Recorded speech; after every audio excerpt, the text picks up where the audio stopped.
네, 오늘의 주요 뉴스입니다. 지난 주말 다우지수는 1.82% 하락한 8,000.86포인트의 거래를 마쳤습니다. 다우지수는 1월 한 달간 8.8% 떨어진 것으로 집계돼 올해 증시 전망이 밝지 않다는 우려가 나오고 있습니다. 미국 경제가 지난해 4분기 마이너스 3.8% 성장해 27년 만에 최저치를 기록했습니다. 예상보다 하락폭이 줄었지만 1분기 성장률은 마이너스 5% 수준으로 예상되고 있습니다. 국내 40대 대기업의 수익성이 4년 연속 나빠진 것으로 나타났습니다. 2004년엔 1,000원짜리 제품을 팔아 120원의 이익을 받지만 지난해엔 67원을 남기는 데 그쳤습니다. 분양가 상한제 주택에 당첨된 뒤 최대 10년간 다른 주택에 청약할 수 없는 재당첨 금지 기간이 절반으로 줄어듭니다. 국토해양부는 이에 대한 법 개정을 추진 중이라고 밝혔습니다. 소득공제에 대한 관심이 높아지면서 지난해 현금 영수증 발급액이 60조 8천억 원으로 전년에 50조 2천억 원보다 10조 6천억 원이나 증가한 것으로 집계됐습니다. 안녕하십니까. 출발센 증시의 임동석입니다. 조지 소로스와 함께 그 퀀텀 펀드를 창시한 헤지펀드의 대가이자 특히나 요즘 들어서 원자재의 그 가격의 급등을 예고를 해서 수년 전부터 원자재 투자의 규제로도 불리는 짐 로저스라는 투자 대가가 있죠. 퀀텀 펀드를 설립해서 운용한 12년간 수익률이 무려 3,365%에 달하고요. 그 펀드 자산은 1,200만 달러에서 2억 5천만 달러로까지 불렸기에 더욱더 그 능력을 인정받고 있는 그런 투자 대가입니다. 그런데 그가 이런 대단한 큰 돈을 벌 수 있었던 비결은 한 방향으로 쏠려 움직이는 어떤 무리들로부터 떨어져 나와서 그 반대 방향으로 또 자신이 옳다고 생각하는 방향으로 소신 있는 투자를 감행한 그 결과라고 하는데요. 자, 무리로부터 떨어져 나와서 여유를 갖고 들여다볼 수 있는 그 마음의 여유, 또 현명한 그 지혜, 이런 것들이 바로 성공의 비결이 아닌가 싶습니다. 자, 지난 주말 다우지수는 간신히 8,000선을 지켜내는 그런 모습을 보였습니다. 글로벌 증시의 자세한 모습을 정리를 해보겠습니다. 서울경제신문의 유주희 기자입니다. 안녕하십니까? 안녕하십니까? 네, 지난 주말 뉴욕 증시 정리부터 해볼까요? 예, 30일 뉴욕 증권거래소에서 다우존스 산업평균지수는 전날보다 1.82% 하락한 8,000.86의 거래를 마쳐 가까스로 8,000선을 지켰습니다. 나스닥 종합지수는 2.08% 내린 1,476.41을 기록해 1,500선이 무너졌고 스탠더드 앤드 푸어스 500 지수는 2.28% 떨어진 825.88을 기록했습니다. 이에 따라 1월 한 달간 다우 지수는 8.8% 떨어졌고 나스닥은 6.4% 하락했습니다. S&P 500 지수는 1월에 8.6% 떨어지면서 역대 최악의 하락폭을 보였습니다. 네, 자, 미국 증시가 이렇게 하락한 것은 아무래도 실물 경제가 경기 침체 우려 탓이 큰 탓이겠죠. 이날 증시는 미국의 작년 4, 4분기 GDP 성장률이 예상보다는 덜 감소한 것으로 나타나면서 상승세로 출발했습니다. 하지만 각종 지표로 볼 때 심각한 경기 침체가 불가피하다는 인식이 커지면서 하락세로 돌아섰는데요. 우선 작년 4, 4분기 미국의 GDP는 전년 동기보다 3.8% 감소해 1982년 1, 4분기 이후 약 27년 만에 최저치를 기록했습니다. 이 같은 마이너스 성장은 미국 경제의 3분의 2를 차지하는 소비가 지난 3, 4분기에 3.8% 감소한 데 이어 4, 4분기에도 3.5%나 줄어드는 등 경제 전반이 악화되는 데 따른 것으로 향후 경기 침체가 심각할 것임을 예고하고 있고요. 물론 이 수치는 경제 전문가들이 예상했던 마이너스 5% 이하의 성장률보다는 나은 결과지만 재고 증가에 따른 영향을 배제했을 때 GDP가 5.1% 감소한 것으로 분석돼 경제가 크게 위축되고 있다는 분석입니다. 또 미시간 대학이 발표한 1월 소비자 신뢰지수는 61.2를 기록해 전달보다 1.1%포인트 높아졌지만 월가의 기대치에는 못 미치면서 증시 하락을 부추겼습니다. 보통 1월은 한 해의 증시 동향을 가늠해보는 시기인데요. 1월 증시가 이렇게 하락세로 마감하면서 시장의 우려도 높아지고 있습니다. 네, 자, 그렇다면 지난주 유럽과 아시아 증시의 움직임도 함께 알아보겠습니다. 대만과 중국 증시는 설 연휴로 휴장했고요. 일본 증시는 미국의 마이너스 성장과 자국 경제지표 악화로 인해 하락했습니다. 일본의 작년 12월 산업생산은 9.6% 줄어 사상 최대 감소폭을 기록했고 가계 지출은 4.6% 감소해 예상보다 악화된 것으로 나타났습니다. 같은 기간 동안 실업률은 4.4%로 전월보다 0.5%포인트 올랐습니다. 이 때문에 니케이 225 지수는 전일보다 3.12% 하락한 7,994.05에 마감해 나흘 만에 8,000선 아래로 떨어졌습니다. 유럽 증시는 미국의 마이너스 성장과 유럽 실업률 상승 등으로 인해 뉴욕 증시와 마찬가지로 하락 마감했습니다. 30일 영국의 FTSE 100 지수는 전일 대비 0.97% 하락한 4,149.64로 마감했고요. 프랑스의 까크 40 주가 지수는 1.19% 떨어진 2,973.92로 마감해 다시 3,000선 밑으로 하락했습니다. 독일의 닥스 주가 지수는 4,338.35에 마감해 전일보다 2.03% 하락했습니다. 1월 한 달간 주가 하락률은 FTSE 100이 6.4%, 까크 40이 7.5%였으며 닥스의 월간 하락률은 9.8%에 달했습니다. 네. 자, 이번 한 주에는 봄이 찾아온다는 입춘이 있는데요. 과연 우리 증시와 우리 경제에도 봄이 찾아올 수 있을지 궁금합니다. 상승을 기대해 볼 수 있을까요? 아무래도 기업 실적 악화와 감원 한파 등 실물 경기 부진이 지속되면서 상승세를 보일 가능성은 적습니다. 하지만 미국 정부가 추진 중인 배드뱅크 설립 계획에 대한 기대감이 큰 만큼 변동성이 큰 장세를 보일 것으로 예상됩니다. 미국 경제통신 마켓워치는 배드뱅크 설립 계획이 상처받은 증시의 희망으로 떠오르고 있다고 전했습니다. 배드뱅크는 은행들의 부실자산 해소를 전담하는 기구인데요. 전문가들은 증시의 악화된 투자 심리를 회복시킬 만한 호재로 배드뱅크와 경기부양책을 꼽고 있습니다. 배드뱅크 설립 계획은 이번 주 후반에 윤곽을 드러낼 것으로 전망됩니다. 이번 주에 실적을 발표할 기업들은 미 최대 의약품 제조업체 머크와 넥셀하우스로 유명한 식품 및 음료업체인 크래프트 푸드, 애니메이션 제작사 월트 디즈니 등 102개 회사입니다. 이번 주 발표될 지표 중 주목해야 할 것은 3일 발표될 미국의 1월 ISM 제조업 지수, 4일 발표될 1월 자동차 판매 실적, 6일 발표될 1월 실업률 등이 있습니다. 올 유로권에서는 유럽 중앙은행이 기준금리를 발표합니다. 물가 상승률이 유로화가 도입된 1999년 이후 최저치를 기록한 가운데 실업률은 2년 이래 최고치로 상승하는 등 디플레이션에 대한 우려가 커지고 있어 금리 인하 가능성이 높은 것으로 점쳐지고 있습니다. 네. 자, 지금까지 글로벌 경제 소식을 서울경제신문 유주희 기자로부터 정리해 들었습니다. 말씀 고맙습니다. 감사합니다.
네, 오늘의 투자 전략 시간입니다. 이트레이드 증권 투자전략부의 남인현 과장 모셨습니다. 안녕하십니까? 예, 안녕하십니까? 네. 자, 먼저 지난 금요일 우리 장 주요 지표부터 정리를 해보겠습니다. 예. 먼저 지난 금요일 장 같은 경우에는 코스피가 4.45포인트 떨어진 1162.11포인트에 마감했고요. 그리고 코스닥 같은 경우에는 0.92포인트 상승한 364.90포인트에 마감했습니다. 투자 주체별로 보게 되면은 코스피가 개인이 한 2,623억 정도를 매도하면서 기관이 1,597억, 외국인이 392억을 각각 매수를 했습니다. 네. 자, 이렇게 해서 기관과 외국인이 한 2천억 가까운 그런 동반 순매수세를 보였습니다. 그렇다면 어떤 종목들을 사고 팔았는지도 함께 정리를 해보죠. 예. 먼저 외국인 같은 경우에는 한국전력과 현대미포조선, NHN 등등을 순매수하는 모습을 보였고요. 기관 같은 경우에는 하이닉스, 현대중공업, 기아자동차 등을 매수하는 모습을 보였는데요. 먼저 하이닉스 같은 경우에 D램 반도체 가격이 급등을 하는 모습을 보이고, 그리고 유상증자에 대한 그 물량이 충분히 해소될 것이라는 모습을 보이면서 급등하는 모습을 보여줬습니다. 그리고 한국전력 같은 경우에는 죄송합니다. 한국전력 같은 경우에는 지난 4분기 그 실적이 사상 최악이라는 모습을 보이면서 기관의 매도세로 인해 소폭 하락하는 모습을 보였습니다. 네. 자, 이렇게 해서 기관과 외국인의 순매수 종목들을 좀 정리를 해보면요. 순매수세는 아무래도 외국인들은 한국전력, 현대미포조선, NHN, 삼성화재, 신세계 등등의 순매수세를 보였고요. 그리고 기관들은 하이닉스와 현대중공업, 기아차, SK에너지, 현대모비스와 같은 중공업 관련주라든가 조선주, 그리고 자동차 부품 관련주 등의 아무래도 선호 현상이 몰렸습니다. 한국전력 관련해서는 외국인들이 가장 순매수를 한 반면 외국인들이 또 기관들이 가장 많이 판 종목이 역시 한국전력이었습니다. 자, 지금까지 테마를 이룬 종목들에 관한 외국인과 기관들의 순매수 종목들에 관해서 정리를 해봤는데요. 자, 그렇다면 금요일 장의 전체적인 흐름에 관해서 한번 간략하게 정리를 해보죠. 예. 금요일 같은 경우에 먼저 미국에서 지금 실적 부진에 대한 소식과 경제 지표들이 악화됐다는 모습으로 인해서 그 영향을 받아서 이런 좀 급락의 모습을 보이고 시작을 했습니다. 하지만 장중 내내 강한 모습을 보이면서 소폭 하락하는 정도로 마감을 했는데요. 지금 유가 같은 경우에도 수요가 감소하면서 그 하락하는 모습을 보이고 또 한국은행에서 잠재 성장률을 하향 조정하겠다는 소식도 들리면서 전체적으로 악재가 좀 많은 그런 하루의 모습을 보였습니다. 하지만 그 유동성 효과에 대한 그 기대감들도 이제 조금씩 지표에서 어떤 개선 움직임을 보이는 그 모습을 보였는데요. 경기 선행 지표들을 간단하게 살펴보게 되면은 약 한 3가지 정도 살펴볼 수가 있습니다. 먼저 소비자 경기 기대 지수가 1월 84 정도로 작년 12월에 비해서 약 3포인트 정도 상승 마감하는 모습을 보였고요. 그리고 정경련에서 발표하는 그 경기 실사 지수가 1월 52에 비해서 약 한 14포인트 상승한 66 정도의 상승한 모습을 보였습니다. 그리고 건설업의 그 건축 수주가 작년 12월에 그 최저의 그 모습을 보였는데 1월 들어가지고 약 한 36% 정도 상승하는 그런 모습도 보이면서 약간의 그 경기 지표가 개선되는 모습을 현재 보이고 있는 상황입니다. 금요일 장 전체적으로 보게 되면은 기업들의 어떤 실적 그리고 그 경기 지표들은 전체적으로는 많이 안 좋아지는 모습을 보였지만은 이제 서서히 그 유동성 효과에 대한 기대감이 언제쯤 이 효과가 나타날 것인가 이제 곧 나타날 것이라는 그런 기대감이 또 상충하는 그런 모습을 보였습니다. 전체적으로는 그렇기 때문에 업종별로 약간 상이한 그런 하락과 상승의 모습을 보인 하루였습니다. 네. 자, 오늘 이제 2월을 시작하는 첫날 월요일입니다. 그런데 이제 지난 주말 미국에서 장중한 때 다우지수가 8,000선이 무너지기도 하고 8,000선을 상당히 좀 힘겹게 지켜내는 그런 모습을 보였습니다. 지금 시장의 방향 자체가 아무래도 하락세 쪽으로 틀어서 움직인다라고 정리를 해볼 수 있을 텐데요. 자, 우리 장 역시 그 영향을 피해가긴 좀 힘들 듯 싶은데 자, 그 진행 방향도 함께 예측을 해주시기 바랍니다. 예, 현재 우리 같은 경우에는 지금 실적 악화와 그 유동성 효과의 기대감이 지금 상충하고 있는 모습인데요. 지금 미국보다는 저희가 펀더멘탈이라든지 그런 경기 지표들은 덜 타격을 받고 있다라고 좀 말씀드릴 수가 있습니다. 지금 현재 시장 투자자들은 그렇지만은 아직 상승에 대한 믿음은 지금 강하지 못하기 때문에 최근 상승에 따라서 그 차익 실현에 대한 물량은 계속해서 나올 것으로 좀 예상되고 있습니다. 그렇기 때문에 위로는 저항이 예상되는 반면에 또 경기 지표에 대한 개선 움직임도 있어서 하락폭도 좀 제한적이다 이렇게 말씀드릴 수가 있고요. 네. 코스피 차트를 보시면서 좀 말씀을 드리겠습니다. 차트를 보시게 되면은 현재 그 상승과 그 하락에 대해서 그 박스를 형성하는 그런 모습을 보일 수 있겠다 말씀을 드리면서 상승했을 경우에 저항은 1월 고점 정도 수준이라고 할 수 있는 1230 정도의 저항선이 걸려 있다고 말씀드릴 수가 있고요. 그리고 하락했을 경우에는 전주의 저점 부근인 1090 정도 수준에서 약간 지지의 모습을 보일 수가 있겠다. 그렇기 때문에 전체적으로는 그 하락과 상승의 어떤 그 좁은 박스의 모습을 형성하는 것으로 예상을 해볼 수가 있을 것 같은데요. 지금 기술적으로 봤을 때 이 올라오는 5일선이 좀 강하게 지지하는 모습을 보일 수가 있고 또 5일과 21선이 현재 그 골든 크로스를 앞두고 있어서 여러 가지 그 우려감에도 불구하고 크게 뭐 변동성이 확대되지는 않는 좀 약간 변동성은 축소되지만 그 박스 안에서 움직이는 그런 모습을 보이겠다라고 말씀드릴 수가 있겠습니다. 그렇기 때문에 투자 전략적인 관점에서 봤을 때는 그 지수보다는 그 업종이나 종목별 움직임에 좀 더 관심을 두시라라고 말씀을 드릴 수가 있겠습니다. 좀 더 자세하게 말씀드리게 되면은 지금 현재 내달 12일 정도의 금융통화위원회에서 금리 인하에 대한 어떤 가능성도 좀 점쳐지고 있고요. 그리고 계속해서 경기 부양에 대한 정책들이 계속 쏟아 나올 것이기 때문에 크게 봤을 때는 금융시장 활성화와 금리 하락에 대한 수혜주 쪽으로 좀 관심을 두실 수가 있을 것 같습니다. 업종별로 보게 되면 금융과 건설 정도라고 말씀드릴 수가 있을 것 같은데요. 금융 같은 경우에는 지금 자통법이 이제 발효가 됐기 때문에 증권업 쪽에 계속 관심이 좀 모아질 것으로 보이고요. 건설 같은 경우에는 시멘트, 철강, 화학 등의 소재 업종 쪽, 건설 관련 소재 업종 쪽에 좀 관심을 가질 수가 있겠습니다. 네. 예. 이상훈. 네. 자, 그렇다면 이제 1월 증시 성적표가 이제 아무래도 나머지 11개월에 미치는 영향은 상당히 커 보입니다. 그런데 지난 한 달 동안의 어떤 성적표를 살펴보면 상당히 좋지가 않죠. 자, 미국 같은 경우에는 1월 다우 지수가 8.84%가 하락이 돼서요. 지수가 도입된 113년 만에 최악의 그런 실적을 기록을 했다고 합니다. 염려가 안 될 수가 없네요. 자, 우리 증시는 그럼에도 반면에 3.3% 상승을 기록했는데요. 예. 자, 그렇다면 올 한 해 우리 증시 전망을 어떻게 할 수 있을까요? 예. 제가 올 초에 증시 전망을 하면서 이제 전체적으로 상저하고의 어떤 모습을 띌 것이다라는 말씀을 한번 드린 적이 있습니다. 네. 그 이유는 미국 시장 같은 경우에는 많이 지표가 악화되고 있지만은 지금 국내에는 그거에 비해서는 지금 영향이 좀 적다라고 말씀을 드릴 수가 있는데요. 가장 큰 이유는 뭐니 해도 펀더멘털에서 좀 차이가 있습니다. 지금 우리나라 같은 경우에는 기업들이 실적 타격이 생각보다는 적은 편입니다. 미국 기업들에 비해서는요. 그리고 IMF 효과로 인해서 그동안에 이제 부채에 대한 그런 부담감들을 많이 해소하는 쪽으로 노력을 기울여 왔습니다. 그렇기 때문에 이제 자산 건전성이 많이 개선이 돼 있고요.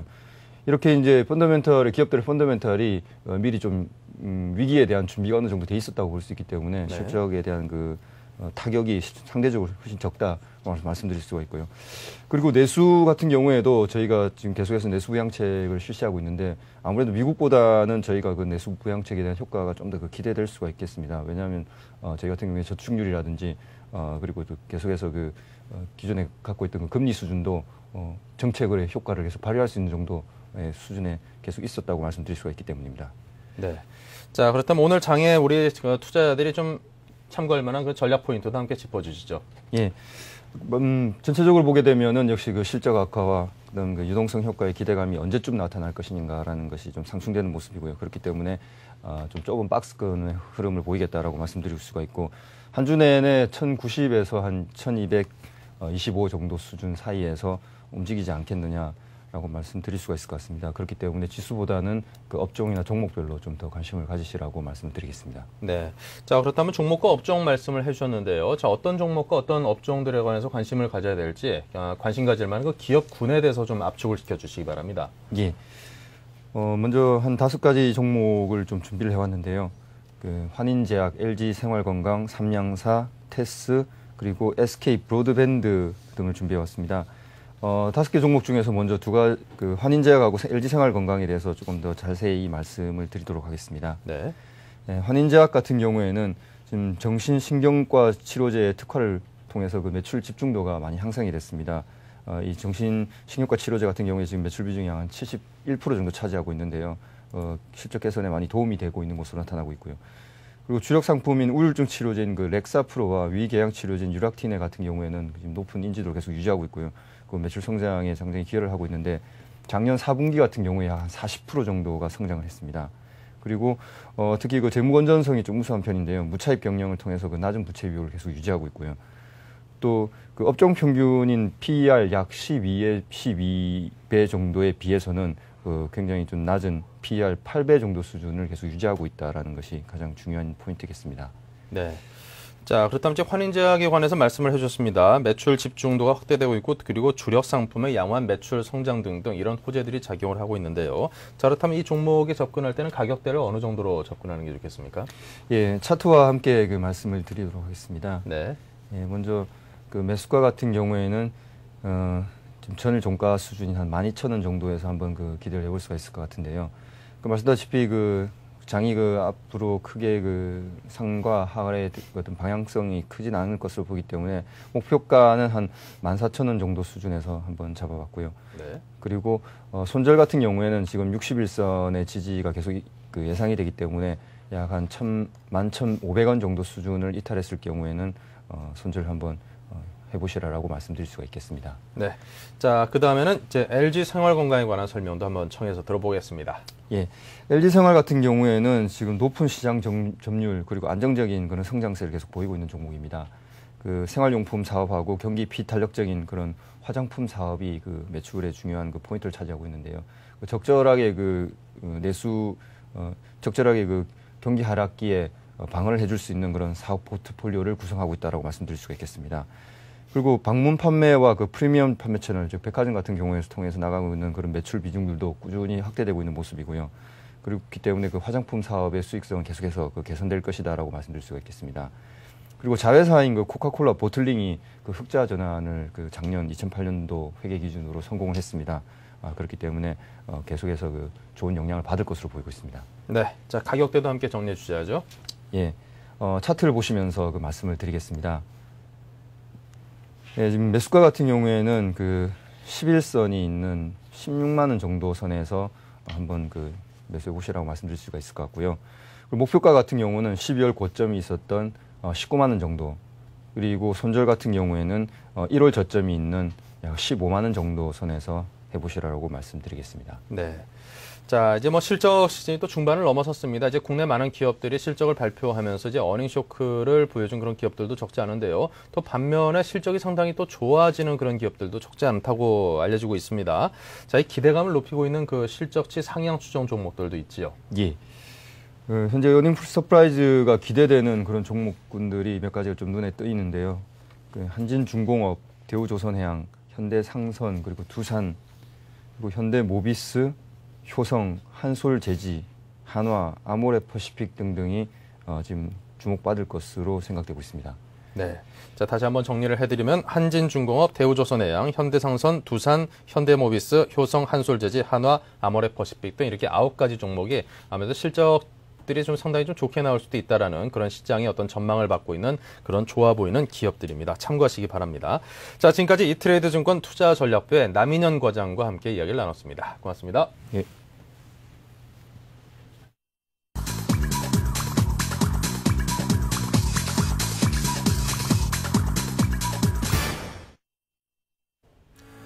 네, 지금 시각이 8시 57분 15초를 지나고 있습니다. 오늘 2월 한 달을 시작하는 첫날이기도 하고요. 그리고 한 주를 시작하는 월요일이기도 합니다. 자, 오늘 장의 움직임이 어떨지 동시효과 상황에서 살짝 먼저 맛을 보도록 하겠습니다. 자, 코스피로 가보죠. 네, 오늘 맛이 좀 쓰네요. 예. 전반적으로 그냥 다 하락하고 있습니다. 딱 보시는 게 부강약품 한 종목만 현재 플러스 1.25%로 화면상에서 상승하고 있는 모습을 보이고 있고요. 모든 종목들이 하락 내지는 보합세를 보이고 있습니다. 삼성전자가 보합이고요. 포스코가 마이너스 2.36, 그리고 한국전력이 마이너스 2.65%의 하락세를 보이고 있습니다. KB금융은 마이너스 3.78%로 오늘 금융주들이 상당히 만만치 않겠구나 싶은 생각이 들고요. 신한지주는 하락폭이 더 큽니다. 마이너스 6% 조금 못 미치는 그런 하락세를 보이고 있습니다. SBS도 마이너스 4.39%, 현대하이스코어와 대웅제약도 2.95%와 2.71%로 3% 가까운 그런 하락세를 보이고 있는데요. 좀 더 많은 종목들의 움직임을 살펴보면요. 자, 삼성물산이 2.42%, 우리금융이 2.01%, LG화학이 마이너스 2.36, 현대모비스 마이너스 2.15, 하나금융지주 마이너스 3.67% 등등으로 전반적으로 은행주, 금융주, 증권주, 보험주 등등 금융주들의 움직임이 상당히 좋지 않고요. 그 밖에 거의 모든 대형 종목들이 오늘 상당히 큰 폭의 조정을 받을 듯이 보입니다. 기아차가 플러스 0.64, LG생활건강이 플러스 1.2, 그리고 두산인프라코가 플러스 1.47%로 가뭄에 콩나듯 소폭 상승하고 있는 그런 종목들도 있긴 합니다만 동아제약도 플러스 0.68%이고요. 하지만 그 수는 무척이나 제한적이어서 거의 모든 종목들이 현재 하락하고 있다라고 볼 수 있겠습니다. 한국유리만이 현재 상한가 가까운 상승세를 보이고 있습니다. 자, 코스닥 쪽도 분위기가 비슷합니다. 하지만 상승하고 있는 종목들의 수는 그보단 좀 더 많아서요. 서울반도체가 플러스 2.86, 평산이 플러스 0.72, CJ 홈쇼핑이 플러스 0.92, 그리고 코미팜이 플러스 2.71%의 상승세를 보이고 있습니다. 오성 LST와 특수건설도 현재 플러스 1.65와 플러스 2.85%로 상승세를 보이고 있고요. 하지만 여기도 역시 하락하고 있는 종목들의 수는 상당히 많습니다. 태용, SK브로드밴드, 메가스터디, 키움증권 등등 1%대 하락세를 보이고 있는 종목들 상당히 많습니다. 자, 그 밖에 아래쪽으로 내려가 보니까 포스데이터가 플러스 7.84, 그리고 휴맥스가 플러스 0.98, 한국토지신탁이 플러스 2.12%, 쌍용건설이 6% 넘는 상승세를 보이고 있기도 합니다. 지금까지 동시효과 상황이었습니다.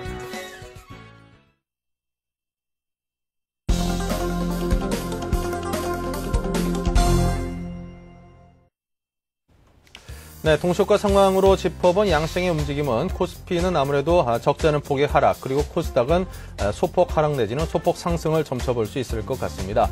자, 먼저 개장 시초가를 중심으로 다시 한번 살펴봅니다. 코스피로 가봅니다.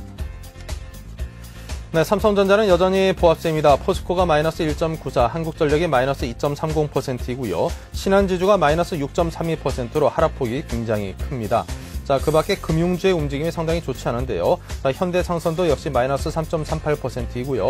외환은행과 기업은행이 마이너스 1.79, 마이너스 2.29%로 은행주들의 하락세를 보여주고 있습니다. 자, 그 밖에 조선주들이 오늘 분위기 별로 좋지 않습니다. 현대미포조선도 역시 마이너스 0.31%의 하락세를 보이고 있습니다. 그 밖에 우측에 있는 종목들도 거의 대부분의 종목들이 하락을 하고 있는데 보통 한 2%대 하락을 하고 있는 종목들이 상당히 눈에 많이 띄고 있습니다.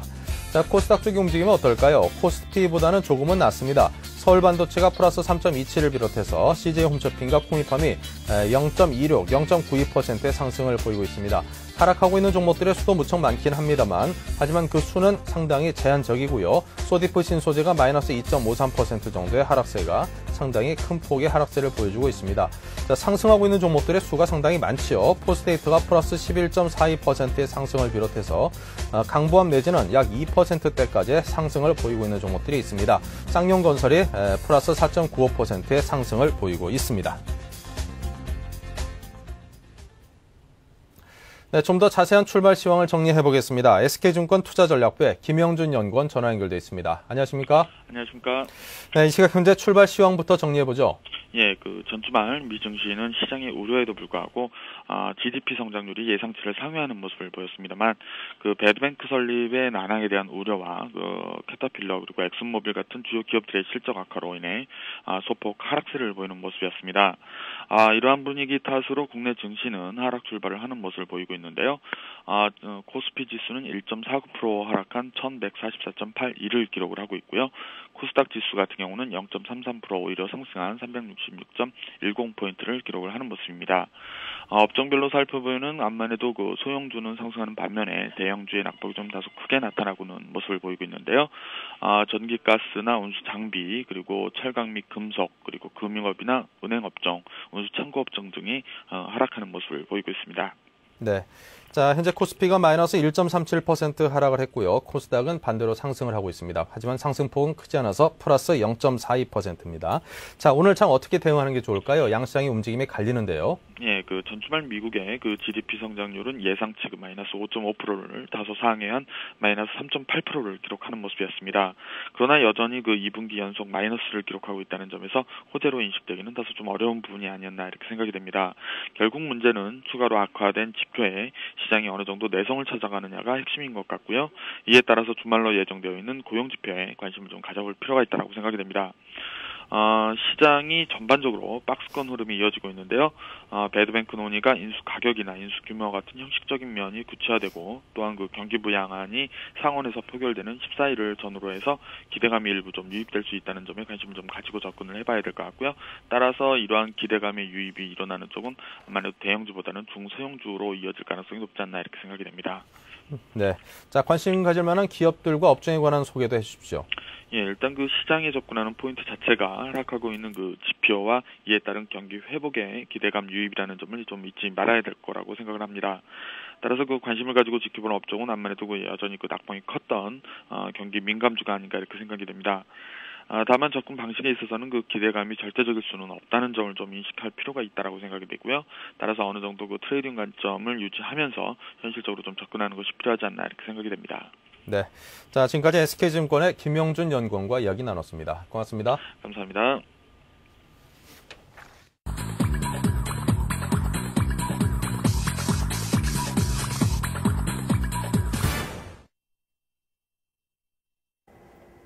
안녕하십니까. 2월 2일 오늘의 서울경제 주요 뉴스 브리핑입니다.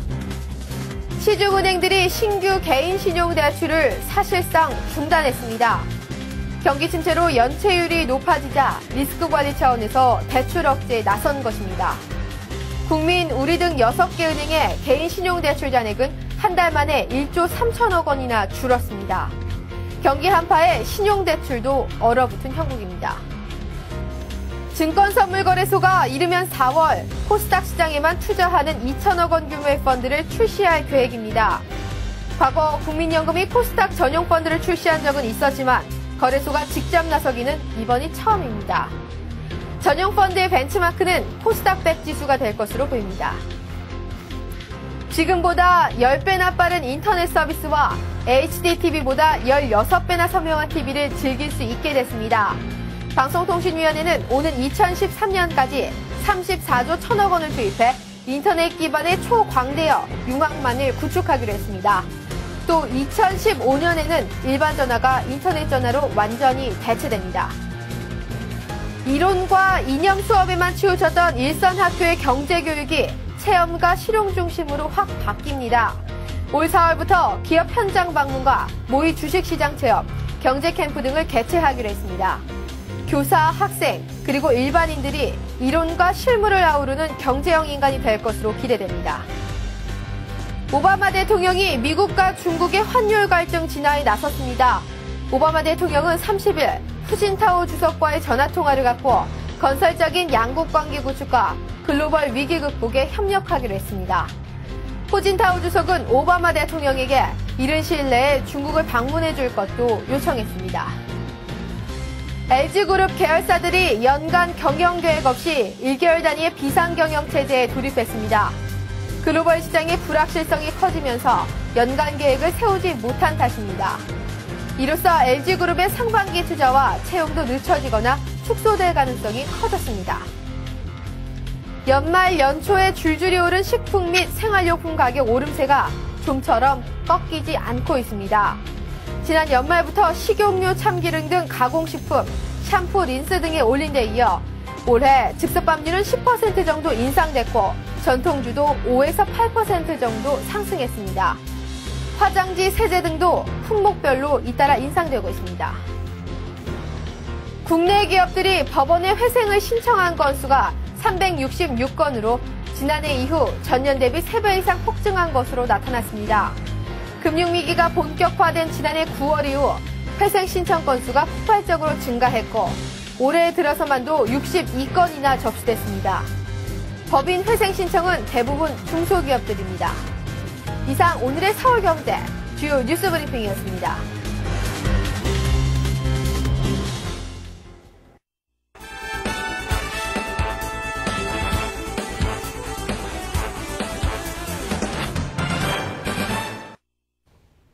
네, 뉴스 따라잡기 시간 서울경제신문 이병관 기자 모시고 이야기 나누겠습니다. 안녕하십니까?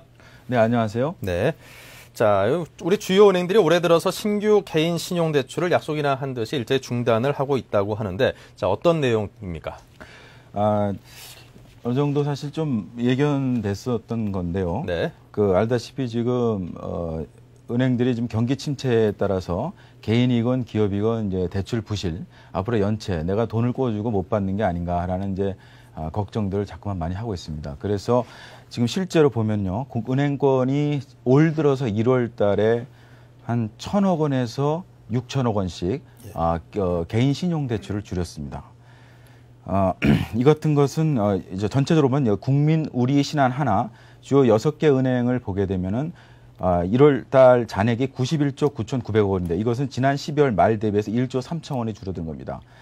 경기 침체에 따라서 지금부터 신규 대출 나가는 것은 좀 부실 우려가 커지는 거 아니냐, 연체율이 좀 높아지지 않겠느냐. 그렇지 않아도 지금 은행권이 BIS를 맞추고 자본 확충이 더 필요한데 이 순이익으로 까먹게 되면은 이게 자본이 그냥 뭉텅이로 줄어들거든요. 그래서 신규 대출을 사실상 중단했다고 봐야 되고요. 사실 이 같은 경우는 지난해 은행권이 자본을 확충하기 위해서 후순위채, 좀 소비자한테는 좀 생소한데 후순위채, 신종자본증권 뭐 이런 것들이 자본증권, 자본이라고 이름을 표시해놨지만 이게 다 빌려서 땡겨온 것들이거든요. 네. 이게 5년짜리, 10년짜리로 이제 길게 빌리니까 금융당국 입장에서는 사실상 빌려온 거지만 자본으로 네 돈이라고 인정해주겠다라고 한 건데 사실상 부채거든요. 이 부채를 땡겨오려면 이게 유인수단이 있었는데 그게 고금리였습니다. 6%, 네. 거의 7%, 8%에 달하는 금리였는데 이 같은 경우를 맞추려면은 지금 이제 이 순익을 좀 까먹지 말아야 되고 그리고 이제 조달금리도 좀 대출금리 높게 해야 되고 이러다 보니까 신용대출금리를 개인 신용대출금리를 가급적 자제하고 있다. 사실상 중단하고 있다. 이렇게 봐야 됩니다. 사실 이게 안타까운 게 뭐냐면 지금 경기 호황기 때는 사실상 뭐 대출해달라고 거리까지 나가서 이제 모집을 했다가 또 이렇게 경기가 또 위축이 되면은 또 너무 또 대출 안 해줘서 오히려 경기 변동성을 호황기 때는 확 풀었다가 침체기는 더 앞장서서 또 조이는 이런 식으로 경기 변동성을 더욱 악화시키는 이런 좀 부작용이 다시 한번 노출됐다고 볼 수 있겠습니다. 네, 그렇군요. 자, 그리고 이제 기존 그 신용대출 금리도 속속 올리는 추세라고도 하고 또 상당수 고객들이 처음에 대출 받을 때 금리하고는 다르게 어느새 좀 훌쩍 올라 있는 그런 금리 때문에 상당히 좀 놀라고 당황하는 경우들도 적지 않다 이렇게 듣고 있는데요. 이제 신용대출이라는 거는 말 그대로 이제 신용 점수에 따라서 등급이 매겨지고 그 등급에 따라서 이제 금리가 높아지고 내려가는 겁니다. 네. 뭐 은행 거래를 해보신 분들은 알겠지만 대출 금리가 올라갈 때는 사실 본인 잘 모르게 슬슬쩍 올라가는 경우가 많고요. 예, 맞습니다. 그리고 이제 거래하다 보면 자신이 이제 뭐 소득이 증가하거나 그리고 이제 카드를 정상적으로 많이 어느 정도 충분히 쓰고 그것이 연체 없이 이루어지고 하게 되면은 신용 점수가 또 높아지는데요. 신용 점수라는 게 높아졌다 올라갔다 이렇게 왔다 갔다 하는데요. 신용 점수가 올라가면은 거기에 맞춰서 이제 대출 금리도 좀 낮춰지는데 은행들이 이제 그런 거에 대해서는 별로 이제 좀 덜 신경을 쓰고요. 이 신용, 이 사람 좀 문제가 있다, 연체가 될 것 같다, 신용 점수가 내려간다 하시면 얼른 이제 빠르게 이제 대출 금리를 격상시키거든요. 얄밉죠. 예, 이런 행태가 아무래도 이제 수익성, 장사하는 비즈니스를 하다 보니까 이런 거에 이제 민감한 것 같고요. 좀 간단히 얘기하면 이제 신용 대출 금리를 어떻게 산정하느냐. 이거 은행마다 이제 영업 비밀이기 때문에 구체적인 건 이제 노출이 되지 않고 있지만 간단히 말해서 이렇습니다. 기본적으로 우리가 이제 한신정평가라는 회사가 신용평가 회사인데요. 기업도 평가하고 개인도 평가입니다. 모든 신용평가에서 우리나라 뭐 경제활동 인구가 한 1,000만 명 좀 넘는다고 보이는데 모든 활동 인구의 연체 기록이라든지 이 사람이 얼마나 연체가 돼 있고 정상적인 사람이 연체 기록을 갖고 있습니다. 네. 그래서 모든 거의 은행권이나 비은행권, 이금융권, 심지어 좀 대부업체, 일부 대부업체까지도 신용정보까지 갖고 있거든요. 그래서 은행들은 이런 한신정 평가와 계약을 맺고, 이 사람들이 대출을 받으러 올 때, 연체 기록이 있는지, 심지어는 뭐 은행 거래뿐만 아니라 우리가 이제 공과금 납부라든지, 무슨 뭐 자동차 뭐 이런 딱지란 이런 거에도 연체가 없는지 이런 것까지 이제 해서 어느 정도의 신용이 있는 사람들을 갖다가 정보를 입수하고 또 은행은 은행 나름대로의 한신정평가라는 신용평가 회사 가질 수 없는 정보를 갖고 있습니다. 네. 개인에 대한 소득 정보, 이 사람이 어디에 변호사인지 어떤 직업에 종사하고 1년 연봉 소득을 우리가 이제 대출 받을 때 써내지 않습니까? 이런 것들은 신용평가 회사들이 갖고 있지 않거든요. 그러니까 전반적인 연체가 있는지 없는지는 신용평가 회사들이 금융권 거래라는 대부업체 거래, 일부 대부업체 거래 갖고 있지만 개인의 소득, 개인의 어떤 기피에 대해서는 은행이 또 개인 은행이 갖고 있거든요. 이런 것들을 C줄과 날줄처럼 엮어갖고 은행이 자체적으로 또 평가를 매깁니다. 예를 들어서 신한은행 같은 경우는 1등급에서 15등급까지 매겨서 거기에 맞는 신용대출 금리를 산정하고 있습니다. 그래서 보면은 신용대출 금리를 내려가면은 뭐 한 2달, 3달 단위로 신용 점수가 낮으면 내려가고요. 신용 대출 점수가 낮아지면 높이고요. 신용 점수가 올라가면은 거기에 맞춰서 올라가야 되는데 사실상 그렇지 않기 때문에 일부 자기가 신용 점수가 나름대로 괜찮게 관리를 해왔다고 온 사람도 은행에 가서 실제로 금리를 깎아서 내리는 경우가 적지 않게 발생하고 있습니다. 그래서 올바른 소비자라면은 나에게 맞는 신용 점수에 맞는 금리만큼 낮춰달라라고 해서 요구해야 할 필요성이 있는 겁니다. 가서 어느 정도 좀 내 신용도에 대해서 나름대로 좀 조회도 좀 해보고 좀 물어도 보고 그에 따라서 적정한 좀 낮춰달라는 그런 요구를 적극적으로 할 필요가 있는 거군요. 또 그렇게 해서 낮춰서 또 받으면 얼마나 이득이 되겠습니까? 한번 해봐야겠습니다. 자, 그리고 오는 2월 임시국회에서 인터넷 전문 은행 도입이 포함된 은행법 개정안이 이제 통과할 수 있을지 관심이 쏠리고 있습니다. 근데 아직까지 접해보지 못했던 거라서 그런지 인터넷 전문 은행이란 게 뭔지 궁금한데요. 인터넷 전문은행은 사실 지난해 이제 그 서프라임 사태로 이제 글로벌 금융위기가 이제 실물 경제 침체가 되면서 이제 워낙 이 경제가 어려다 보니까 사실 수면 위로 가라앉았었는데요. 사실 인터넷 전문은행, 은행법 개정안이 지금 국회에 계류가 돼 있고요. 거기 안에 이제 포함되어 있는데요. 한마디로 말하면은 점포가 없는 은행입니다. 우리가 보통 은행하면은 소비자 입장에서는 수백 개의 지점, 많게는 1000여 개 가까이 큰 은행은 우리나라 국내 지점을 갖고 있는데요. 그런 지점을 우리는 은행이라고 생각하고 있는데요. 그런 지점이 없는 겁니다. 그러니까 말 그대로 인터넷이라는 사이버 공간 안에서 예금 업무도 하고 대출 업무도 받고 어떤 상담도 받을 수 있는 이런 은행을 말하는데요.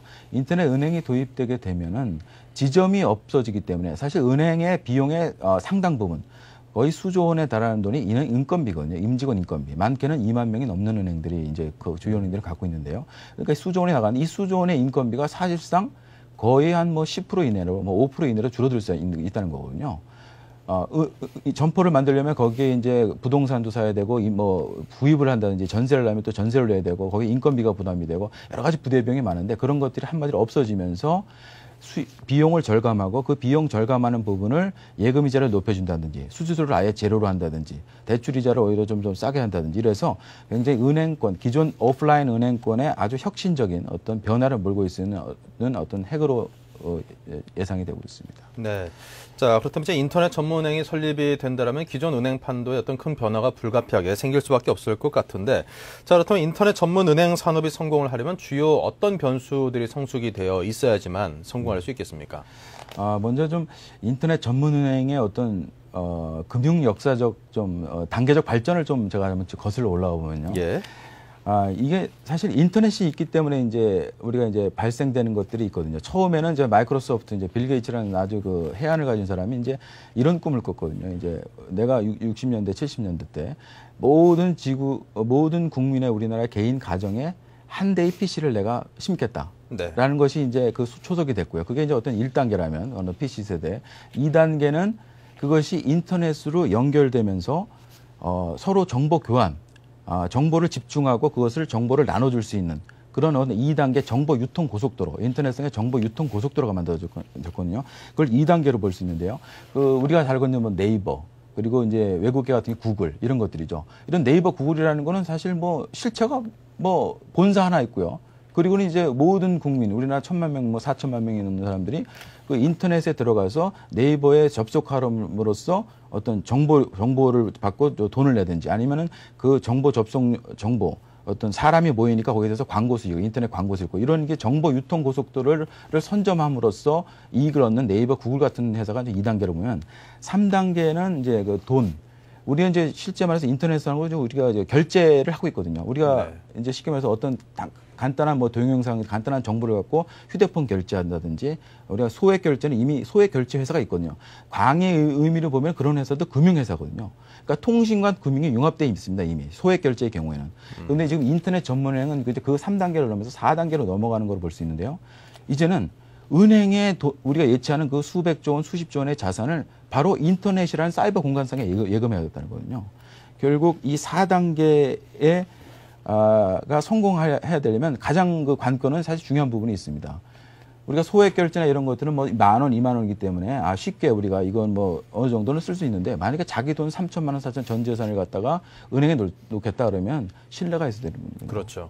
국민은행, 신한은행, 이거 뭐 망하면 나라가 어느 정도까지 보장해주고 뭐 그래도 신뢰도가 있고 수십 년간의 이제 인지도가 있기 때문에 그런데 인터넷 전문은행이 과연 이런 신뢰도를 극복할 수 있을 것이냐?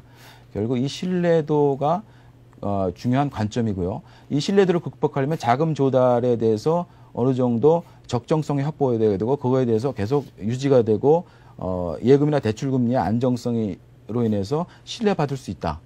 이 사람이 계속해서 안정적인 어떤 나에게 신뢰를 줄 수 있다라. 예금, 대출금리 정책에 있어서 어느 나라는 뭐 대출금리가 이랬다가 갑자기 높아지면 이런 신뢰 없는 은행들은 사실 받아들이기 힘들어요. 결국은 신뢰를 얼마나 확보할 것인가가 최대 관건이 될 것 같습니다. 아무래도 신뢰 문제가 가장 큰 문제겠군요. 자, 그렇다면 이제 어떤 곳들이 주로 이런 인터넷 전문 은행에 관심을 보이고 있는지 그 부분도 한번 짚어봐야 될 텐데요. 우리가 이제 뭐 분명한 예를 들면 산업은행의 경우는 이제 국책은행인데요. 네. 그동안 산업은행은 우리가 이제 지점은 잘 못 보죠. 우리가 예금이나 대출하러 갈 때 산업은행은 잘 별로 기억이 없을 겁니다. 그렇죠. 산업은행이 이제 민영화됩니다. 그러면은 민영화되면 우리 국민은행, 신한은행처럼 똑같은 기능을 이제 수행해야 되는데요. 산업은행 돈을 끌어와야 되거든요. 근데 이 지점을, 없던 지점을 갑자기 수백 개씩 만들려면 엄청난 돈이 들어가거든요. 그러니까 산업은행에 착안한 것이 있습니다.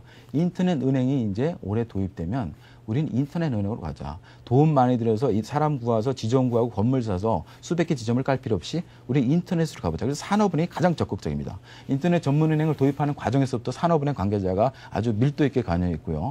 이것의 도입의 필요성과 어떤 그 근거, 당위성을 가장 주장한 게 그 산업은행이고요. 그리고 또 이제 관심을 보이는 데가 이제 대그룹들입니다. 특히 SK텔레콤 이런 어떤 수천만의 어떤 정보를 갖고 있는 사람들. 이 휴대폰에 수천만 명의 정보를 갖고 있거든요. 이 천만 명의 정보를 인터넷 은행과 결합시켜서 이금까지 받을 수 있다면 SK텔레콤 같은 대그룹 입장에서는 정말 아주 한번 해보고 싶지 않아요. 유혹을 느낄 수밖에 없는 비즈니스거든요. 그래서 SK라든지 그리고 또 많은 유통망 그리고 쇼핑 유통망을 갖고 있는 롯데 같은 경우도 이런 거래 고객, 롯데카드나 이런 거래 고객을 갖고 있거든요. 결국 정보 산업이거든요. 이런 것들을 은행 예금과 내가 연결시킬 수 있다면 그래서 롯데 같은 그룹도 관심을 갖고 있습니다. 그리고 또 아까 말씀드린 통신회사 이미 휴대폰 결제라든지 이런 IT 기술을 갖고 있는 업체들이 만약에 나도 이 인터넷 은행의 지분에 들어가서 내가 거기서 이 IT라든지 접목돼서 기술을 제공하고 거기에 대해서 어떤 수익을 받을 수 있다면 하는 그 비즈니스 어떤 마음을 갖고 있고요. 그래서 다양한 집단군 심지어 그 외국계 자본, 특히 중동 자본도 우리나라 같이 IT 기술이 발달했다면 만약에 인터넷 은행이 도입되면 수익성이 있을 거다라고 해서 중동 자본 등에서 외국 자본도 관심이 많이 있는 상황입니다. 자, 그렇다면 해외에서도 인터넷 전문은행이 있는지 또 실제로 있다면 얼마나 활성화되고 또 성공적인 그런 케이스가 있는지 그게 궁금한데요. 사실 우리가 사실 IT나 인터넷이 발달했는데 외국 정부, 미국이나 영국 이런 곳들이 제도적인 측면에서는 인터넷 은행을 먼저 도입했습니다. 네. 이미 벌써 10여 년 넘는 전이죠. 95년대부터 영국이나 미국 이런 데는 인터넷 전문 은행이라는 제도적 기반을 당국이 법을 통해서 만들어줬고요. 네. 실제로 활동을 했습니다. 그렇지만은 당시에는 이제 인터넷 기반이 약했고 어떤 소비자들의 어떤 인식 부족 이런 걸 해서 90년대 중반에 좀 설립했다가 좀 수십 개 업체들이 명멸을 했습니다. 명멸하고 좀 성장하고 해서 이제는 한 10여 개 은행이 인터넷 은행의 어떤 명목을 갖고 있는데요. 여기서 주목할 점은 우리가 이제 세계적인 금융그룹이라고 하는 ING 그룹이 있습니다. 이 ING 그룹이 ING 다이렉트라는 이름으로 인터넷 은행을 벌써 이제 10여 년 가까이 하고 있는데요. 이 은행이 가장 선도적인 입지를 구축하고 있습니다. 그 이유는 아까 제가 말씀드렸듯이 신뢰를 갖고 있다는 겁니다. ING 하면은 이거 뭐 시티뱅크, HSBC 이런 은행처럼 인지도가 있는 은행이고 세계적인 금융 네트워크를 갖고 있고 믿을 만한 은행이라는 거죠. 그러니까 이 인지도를 활용해서 이 ING 다이렉트라는 인터넷 은행에 대한 나름대로 성공을 거두고 있습니다. 네. 그래서 우리나라도 어떤 제도적 기반을 마련하고 이제 인터넷과 어떤 IT 기술 강국이라는 면모를 살려서 신뢰성 그리고 당국의 어떤 기업 지배 구조에 대한 어떤 적정성 규제, 대주주 어떤 적정성 규제 이런 것들을 잘만 해준다면 우리나라도 이 새로운 금융 패러다임에서 선도적인 입지를 구축할 수 있다는 어떤 희망을 가져도 아마 될 것 같습니다. 네. 자, 뭐 인터넷이나 여러 정보 산업들이 발달을 하면서 이런 금융 산업에까지 상당히 큰 변화들을 앞으로는 피해갈 수 없을 것 같습니다. 자, 지금까지 서울경제신문 이병환 기자와 함께했습니다. 고맙습니다. 네, 감사합니다.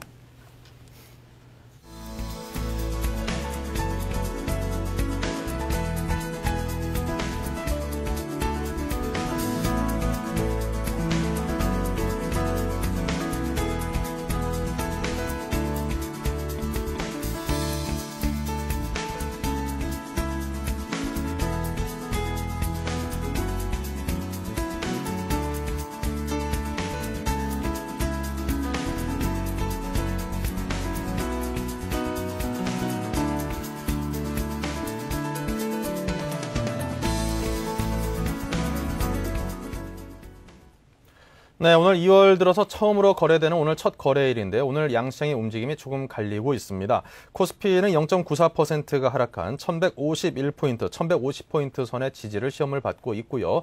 코스닥 같은 경우는 역시 반대로 0.94%가 상승을 했습니다. 플러스 마이너스 그 지수가 똑같은 게 참 공교롭네요. 자, 368포인트로 코스닥은 상승을 하고 있습니다. 네, 환율은 9시 19분 기준으로 해서 14원 90전이 상승한 1394원 40전으로 다시 한번 1400원대 턱 밑까지 올라가 있는 그런 모습입니다. 자, 지금 양시장의 움직임이 갈리고 있습니다. 어떤 시장의 방향을 아직까지 정하지 못한 그런 모습인데요. 하지만 2월 들어서 처음으로 거래되는 첫 거래인 만큼 오늘 좀 힘찬 상승으로 출발해 주길 기대하면서 여러분께 인사를 드리겠습니다. 고맙습니다.